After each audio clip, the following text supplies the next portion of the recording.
નમસ્કાર મિત્રો. આજે આપણે ત્રિકોણમાંથી ઝડપથી ત્રિકોણ કઈ રીતે ગણવા એની શોર્ટકટ શીખીએ. તો અહીંયા તમે જુઓ કે આ નાની આકૃતિ છે, તો એમાં આપણે ત્રિકોણ ગણવા જઈએ તો ઉપર 1 2 3 અને 4 અને બહારનું એક આજે મોટું છે, એટલે આની અંદર કુલ કેટલા ત્રિકોણો છે? 5 ત્રિકોણો રહેલા છે.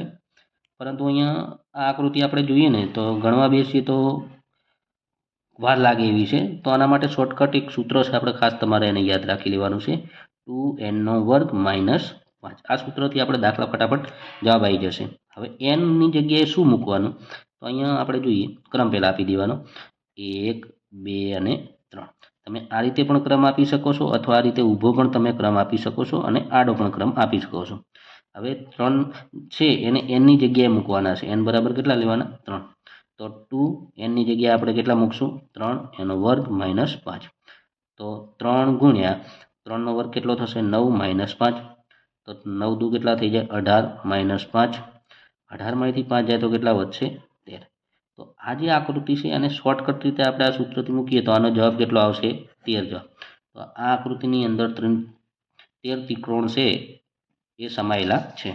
એના પછીની વાત કરીએ ને, આ આકૃતિમાં જો સૌપ્રથમ આપણે શું કરવાનું છે? ક્રમ આપી દેવાનો છે 1 2 3 અને 4. તો અહીંયા છેલ્લો અંક જે મોટો મળે છે એ કેટલો મળશે? 4 મળે છે. પેલું સૂત્ર આપણું 2n² માઇનસ કેટલા? 5. તો 2nની જગ્યાએ કેટલા મૂકવાના થાય છે આપણે? 4 એનો વર્ગ માઇનસ 5. 2 ગુણ્યા 16નો વર્ગ, 4નો વર્ગ 16 - 5. 16 દુ કેટલા? તો કે 32 - 5. 32માંથી 5 જાય તો કેટલા વધશે? 27. તો આ જે આકૃતિ છે એની અંદર 27 ત્રિકોણો સમાયેલા છે. ત્યાર પછીની આકૃતિ જોઈએ તો આપણે આડો અથવા ઊભો તમારે જે ક્રમ આપવો હોય તમે આપી શકો છો. માની લો કે ઊભો આપવો હોય તો આ રીતે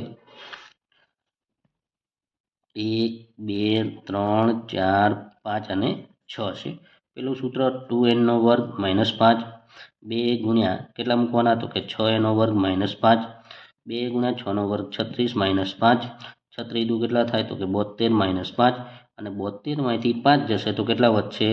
67 વધશે. તો આ જે આકૃતિ છે એની અંદર 67 ત્રિકોણો સમાયેલા છે. જે મિત્રો નવા હોય તે ચેનલને સબસ્ક્રાઈબ કરજો, લાઈક કરજો અને કોમેન્ટમાં જણાવતા રહેજો.